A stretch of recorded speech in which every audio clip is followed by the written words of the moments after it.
All right, Chris, I know you're happy because not only is it still victory week for the Carolina Panthers, but Brian Burns didn't get traded at the trade deadline. And I know you're very thankful about that. I'm very thankful. Super thankful. We'll Oh my dive into God. that. We'll dive into that in a sec. But also, we're going to be joined by a guest. Kenton Gibbs is actually going to break down the struggles of Ikem Ekwonu. We're going to get into that. Let's get this sucker started. The state of North Carolina covers 53,000 square miles. It is the habitat of the feared Carolina Panthers. Get dialed in, Panthers fans, for an in-depth look at your team, exclusive interviews, locker room insight. Let's huddle up for Panthers Playbook. Here are your hosts, Dennis Cox and Chris Lea. Welcome back to another episode of Panthers Playbook. That's Chris Lea, Dennis Cox here with you. Like we mentioned at the top, Brian Burns not traded. No one got traded by the Carolina Panthers.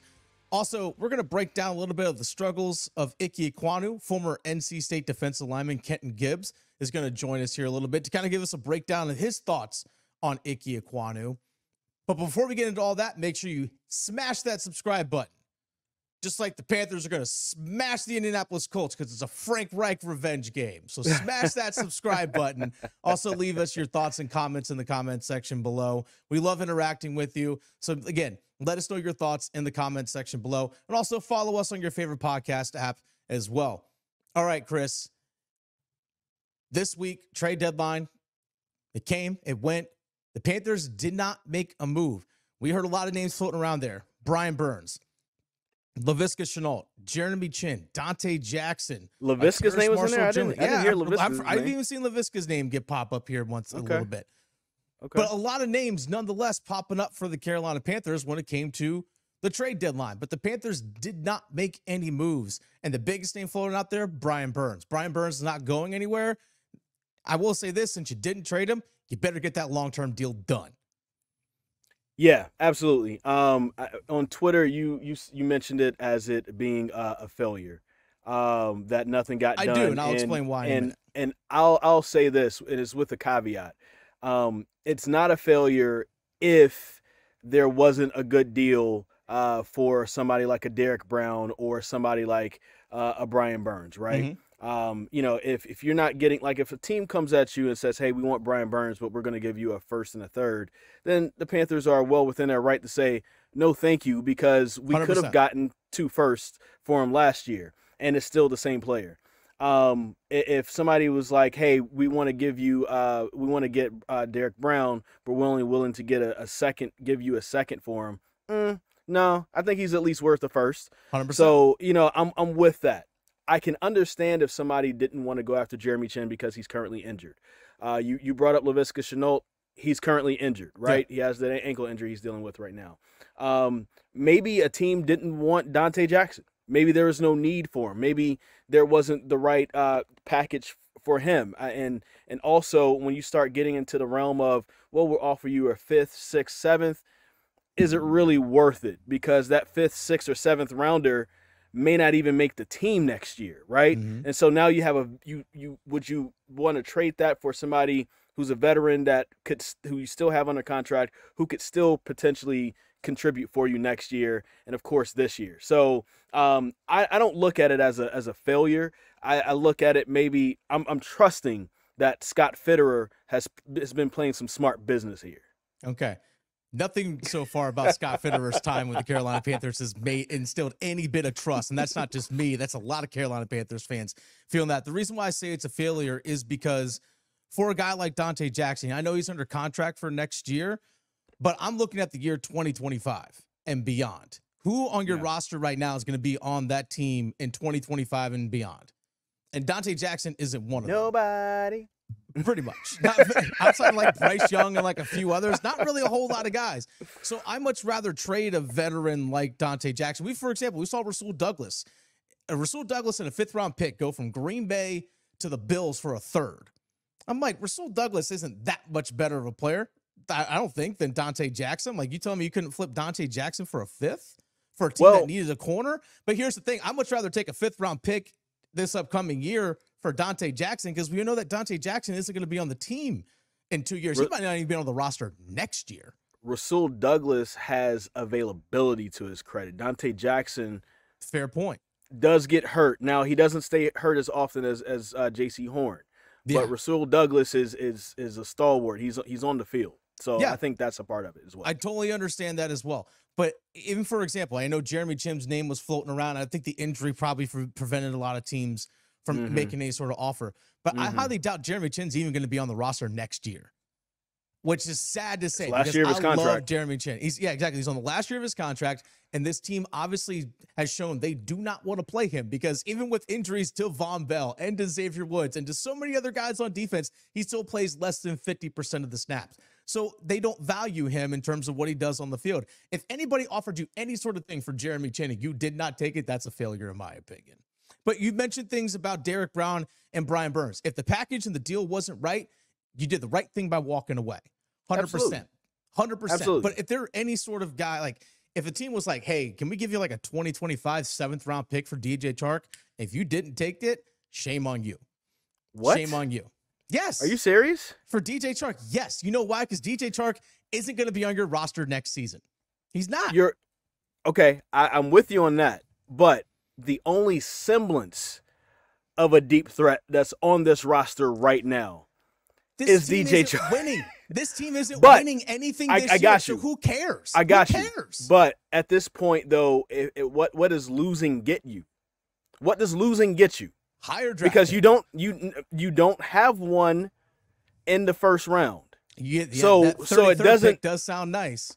It doesn't really benefit you right now to lose. It's not about honestly. Right now. It's not about right now. It's about it's about 2025 and beyond. I got you, but next year is 2024. And for the 2024 next year. For the 2024 draft, why would you do? Because he's the only semblance of a deep threat. So why would you ship that away? And you're giving away a top pick to Chicago. It doesn't benefit you. No, I'm talking if someone offered you anything for a DJ Chark's not even under contract next season. And I doubt the team's even going to bring him back. I understand what you're saying. My point is this, that the team needs draft capital in the worst way for the next several seasons. For a 7th, though? Absolutely. A 7th. I'm sorry. A 7th rounder. I would rather have a 7th round pick in a future year than have DJ Chark for the next 9 years. You trust the Carolina Panthers to go do something that's worth it for a 7th rounder, the same team that got Thomas Fletcher, the long snapper, in the 7th round a few years ago.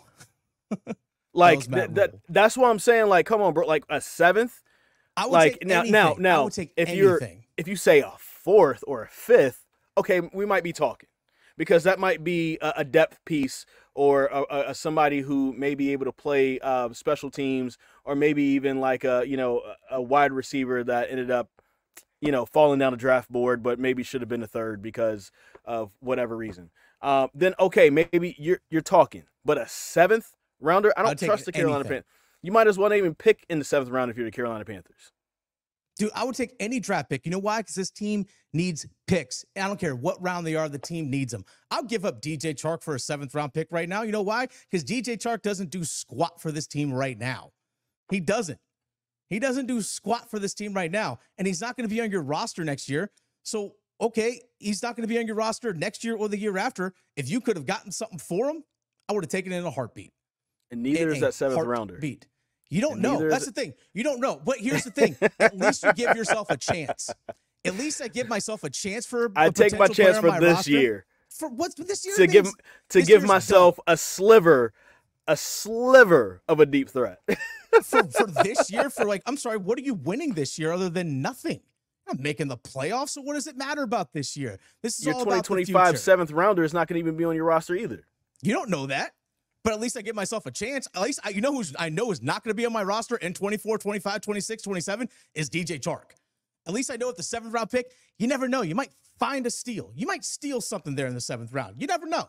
You never know. But you never gave yourself that chance. That's my point. That's why I say it's a failure. This is all speculation because we don't 100%. Know if anybody. We don't know if anybody offered for DJ Chark, and so again, maybe there wasn't anything that was worth it for the Carolina Panthers. Now, the one thing that I'm wondering about is what players that they could have brought in instead of the players that's being shipped out. What players could you have brought in that maybe could have been worth it? No. And, I don't know. I don't know. Like, you telling me what Chase Young went for what? A 3rd-round pick. You wouldn't have done that? Like, I pick? know, no. I know that we need our picks. Yeah. You wouldn't have done that? No. And we need somebody opposite of Brian Burns? You wouldn't have done that? No. Okay. No, because you need picks. Okay. Because you need picks. Well, because here's the thing. You wouldn't take a veteran? He's a 4-3 defensive end, right? He doesn't fit Evero's system. He's That's a 4-3 defensive end. That's very true. So he doesn't fit. That's very true. Okay, you want to talk about 3rd-round picks and for defensive ends? The 3rd-round pick that was given up by the 49ers for Chase Young. You know who they drafted? The Carolina Panthers drafted DJ Johnson in the 3rd round, used a 4th-round pick to move up to draft DJ Johnson. DJ Johnson's older than Chase Young. Just want to point that out. DJ Johnson, a rookie, is older than Chase Young. That guy that just got traded from Washington to San Francisco in his 4th year in the NFL. DJ Johnson's made like 2 good plays this year. He's coming along. Coming along.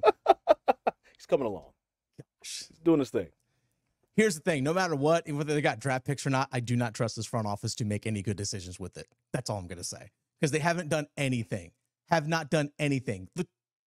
We'll get into this next week at some point or sometime down the line. If we look down the drafts, when Scott Fitterer has arrived here at Carolina, not been great. Not been great. I'll say this. I think that the drafts under Matt Rule weren't bad. And I think some of those Fitterer has arrived. Right. I think some of those guys could have potentially stayed on this roster. It's just that they don't fit this coaching staff.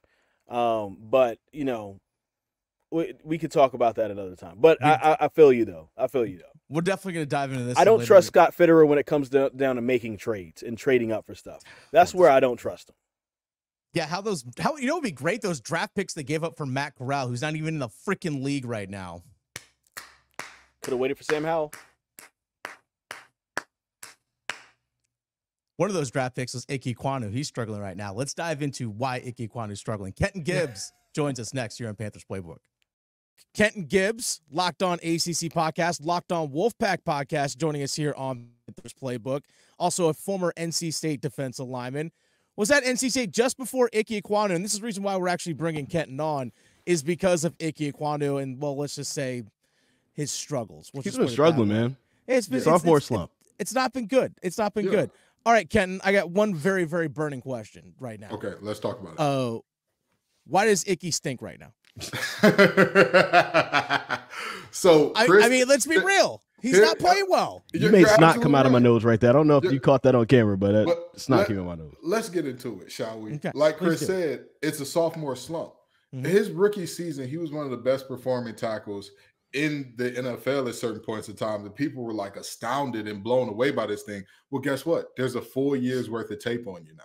Like that's what's going on. And so he's gonna adjust and iterate and get better from where he is now.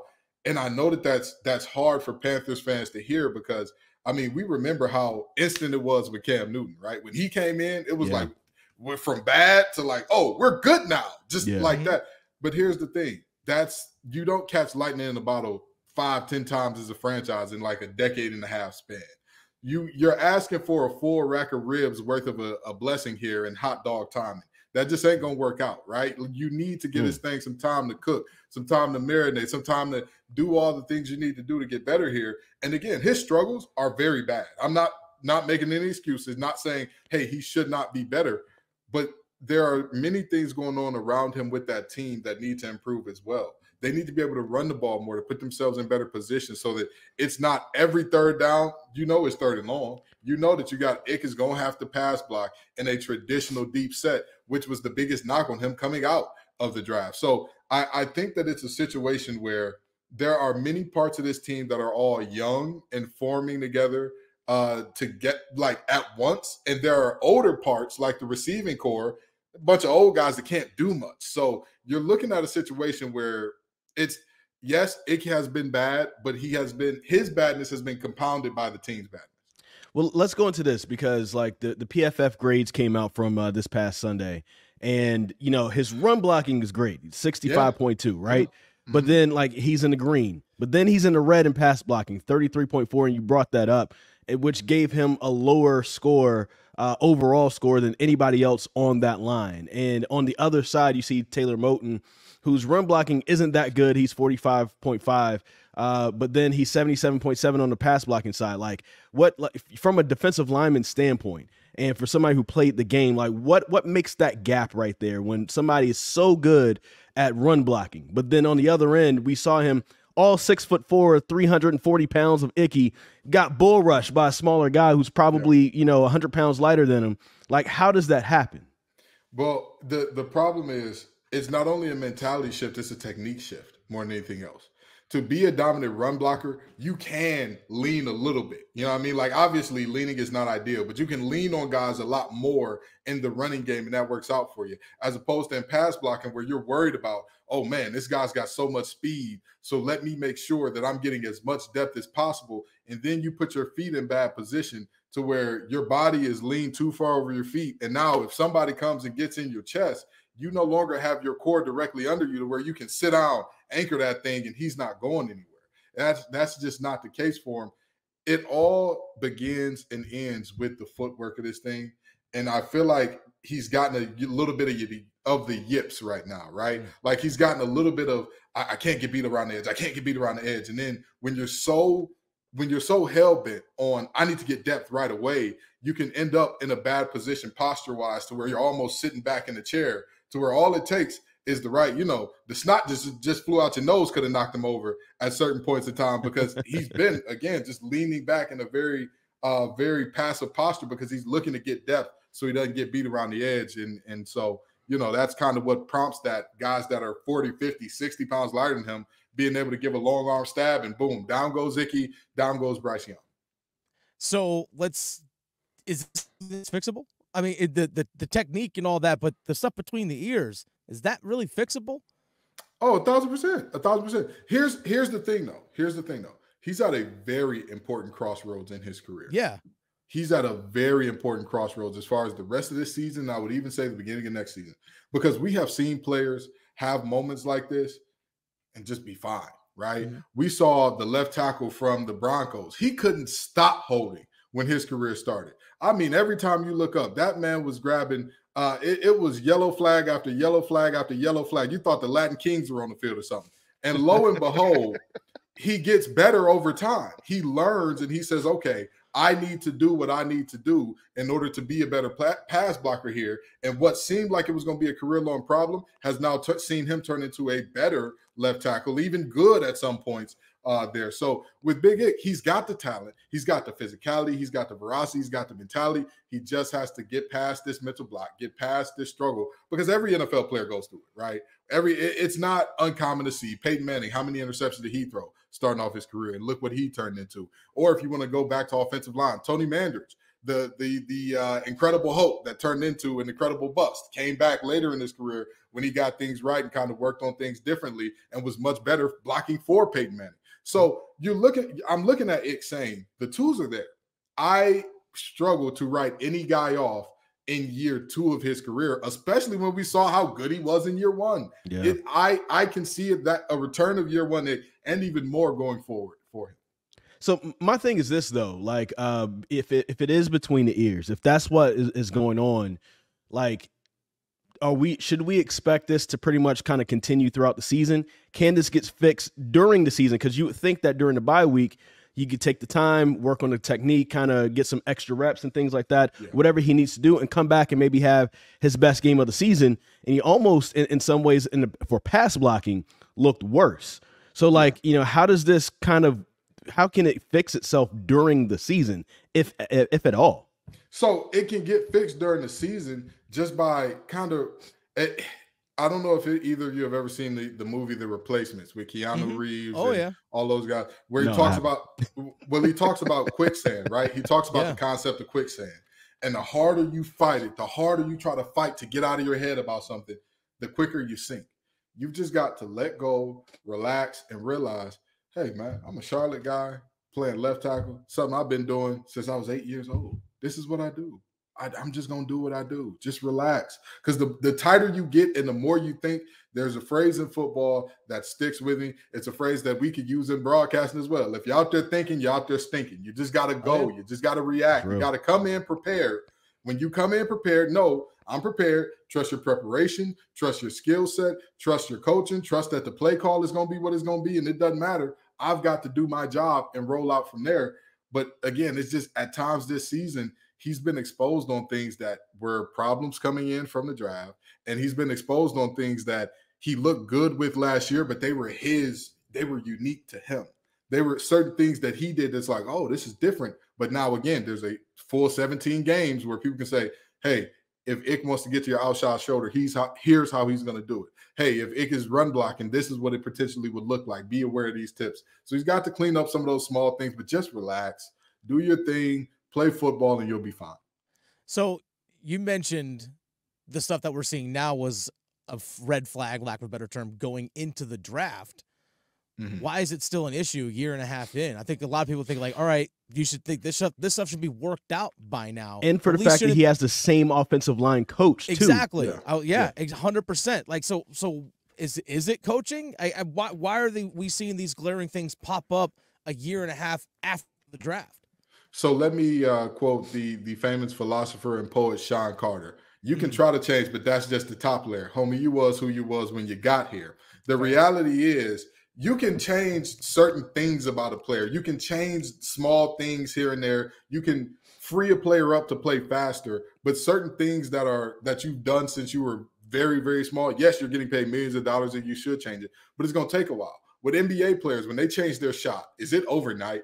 Did LeBron go from being a bad jump shooter in the beginning of his career to then having years of 36, 37% from the three overnight? No, it took some time for him to get there. And that's a guy that works as hard as anybody in terms of on his game and on his body and all that. So the things that Ick has struggled with coming out of the draft, those are things that he has to sit down and take the intentionality and the time to get better at each and every week during the season, but especially during the offseason when it's fully time where you can dedicate to whatever you choose. You go to the team, you do the OTAs, you do the workouts with the team, but you get to figure out what you want to work out in particular, and he can work and lab those vertical sets, those long vertical sets, those, hey, it's 3rd and 12, 3rd and 11, 3rd and 8. I got whoever lined up across from me. How deep do I need to set? Can I set there with good posture? Can I reach their chest before they get to mine? All that type of stuff. He can work on those things in the offseason, but it's not going to be an overnight process. I have two things I want to know. From a confidence standpoint, do you think that, and I don't know if the Panthers don't even have this luxury to do this, but if they were to do for just like one series, put somebody else in at left tackle so Icky can sit back and watch. Again, they don't have the luxury to really do that. Right. Do you think that will help out? And somebody like Austin Corbett being back, he's on the other side though. He's not next to Icky. And then, Icky's next to Calvin Throckmorton right now. And then, of course, you got Bradley Bozeman right there. How important are the veterans on that line to help get him together? And also with the communication, like we saw that first play of the game for offensively for the Panthers, on Sunday against the Texans, where, Icky comes off and it looks like he's getting the guy he's supposed to. And here goes 53 around the corner and he's blitzing and Icky recognizes it late. And then all of a sudden it's a sack. How important is that recognition that since he's in year number 2 and those other guys have been playing a little bit longer, say, hey, look, watch out for this. This guy might be coming on a delayed blitz. Well, see, this is what I mean in terms of the team's badness kind of compounds the things that Icky's going through a little bit, right? Because a lot of times the center is the traffic cop, per se, of the offensive line, right? They're the ones saying, hey, this is what this needs to look like. Hey, this is what the floor of this thing needs to look like. Hey, we've got this check. We've got this call. This side is sliding. This side is man. The center is oftentimes the person to make that call. It's very rare that it's not the center or the quarterback making that call. You've got a quarterback that's in this first year. Should we blame Bradley Bozeman a little bit more for some of his struggles then? I will not recognizing certain things. I will say in terms of blitz recognition and blitz pickup, if you see a situation where it's 2 guys on 1, right? Because I've seen that at times from the Panthers where it's like 2 guys are blocking down on 1 and then there's somebody, a free rusher off the edge or something like that. That is absolutely a moment where you will want to say, okay, now, Ick, if there's 2 guys over here and your eyes originally snap outside, that's where you need to stay. However, if you never see him look to the outside, 9 times out of 10, that's the call. The call is for him to say, hey, you've got the next man inside. Either the back is going to take the blitzer, or we're not expecting a blitzer from there. So, I mean, in terms of free rushers, that's kind of a thing. But honestly, I haven't seen free rushers beating Ick around the edge as much as it has been like him just outright losing one-on-one battles in straight rushes, which is, it's a little concerning. But again, to me, if I see what he did his rookie year and I see what's happening now, I'm okay with that, knowing like, hey, that rookie year form can come back very easily. The tools are there. The ability is there. And like you said, there is an aspect of this that comes down to coaching. Very seriously. Like, I know that I talk a lot about it's not about your X's and your O's, it's your Jimmys and your Joes. But at some point in time, your coaches have to free you up to be who you are. Your coaches have to instill the technique for you to play fast, free, and physical. If you look at the Saints, for example, and their defensive line with Coach Ryan Nielsen, who was my defensive line coach when I was in NC State, look at how much better that run defense got when he got there. Like, that's not an accident, right? DeMario Davis didn't just turn into a brand new linebacker because Ryan Nielsen was there. What happened was he instilled the little things, because I know Coach Nielsen, and I know him intimately well in terms of how he coaches. He coaches every little detail. He coaches you hard. And if you're one of those guys that's like, hey, I need a player's coach or I can't play, you need to get up out the locker room where he's at, okay? But that's the reality of sometimes you need to go back to square one and say, hey, you do your thing, you do it well. But let's just go back. Let's just get a refresher. Let's just, everything that you do, let's just go ahead and run through it. All the little stuff, what we do in terms of 3-step drop protections, what we do in terms of 5-step drop protections, what we do in terms of blitz recognition. Let's just go through all of it and roll out from there. I hope you're right. 100% hope you're right. Kenton Gibbs, thanks for the insight. Really do appreciate it. Again, check him out. Locked on ACC as well as Locked on Wolfpack. Kenton, thanks for your time. Really do appreciate it, my man. Absolutely. Glad to be on anytime y'all need me. All right, Chris, hopefully Ikem Ekwonu can turn things around, because we all see the physical tools. It's all there. It's all there. We all see it. And I think that's the frustrating part for Panthers fans, is that we saw the potential. We know it's there, and it just hasn't quite been put together just yet. I'm still a believer, and a lot of what Kenton said kind of gave me hope that, Icky, once he gets, with everything between his ears straightened out, that he'll be back, because we saw it. I mean, we saw it at NC State. We saw it last year. He had a rough start, first game of the season, and then all of a sudden he was actually one of the best young left tackles in the league last year. So, I mean, that just doesn't go away. So it's got to be in there somehow or another. So we'll see what happens, and I am hopeful that we will see it either this season or next season, but it's got to come out at some point. Hopefully it starts this Sunday against the Indianapolis Colts. Chris, you're going to be back there at Bank of America Stadium, 4 o'clock kickoff, by the way. But we're still going to have a Panthers playbook for you all after. It's going to be a late night, but we're still going to have a Panthers playbook for you all after. So again, make sure you subscribe. Let us know your thoughts in the comment section. But again, subscribe here on 99.9 The Fans YouTube page. Leave your thoughts, or follow us on your favorite podcast platform as well. That way it drops right into your inbox. And here's some of my thoughts. I'm appreciative that Frank Reich was honest that this isn't just another game. He kind of said it was, but then Vashti Hurt was like, hey, listen, we're going to see you after the game. We're going to see the emotions. This is not just another game. So he was honest. He was like, yeah, there's something extra to this. But I can't wait to see what happens. And I hope for his sake and the Panthers' sake that he gets that win. All right, Chris. We'll see you on Sunday after hopefully another Panthers win. We'll see you all Sunday night as well. That'll be good.